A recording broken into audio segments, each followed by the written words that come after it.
Hello everyone. आज office lunch रे evening रे आउ लंच रे कौन कौन आइटम सब खाइलु चलतु जानिबा। फास्ट तो इवनिंग रे पळे आसलु पिज्जा हट को आ सेठी आम ऑर्डर दे देथिलु बहुत सारा जिनस। फास्ट तो हमको सर्व करागला एटा होजे गार्लिक ब्रेड आ ता सहित फ्रेशली सर्व हेतिला हमर एटा फ्रेंच फ्राइज।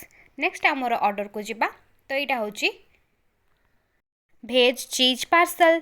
नेक्स्ट ऑर्डर होता आमर एटा होची गोटे भेज पिज्जा मशरूम भी पड़ीला स्टाइल मारिके चीयर्स भी करदेलु। पाली आसला आमर लंच कौन करथिलु भात डाली एटा होची सोरिष बटार गोटे आमर सिंबो आलू तरकारी पिठा सिंगड़ा और आलू कोबीर भजा। नेक्स्ट टिफिन थिला चकुली पिठा टमाटो खटा आउ भजा।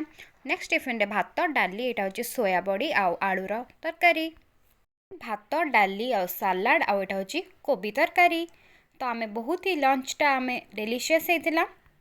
आ सांग होता दीटा बरा आलू चप एटा होची पोड़ा हुआ आमर आलू पालक परोटा सहित एटा होची आमर भजा।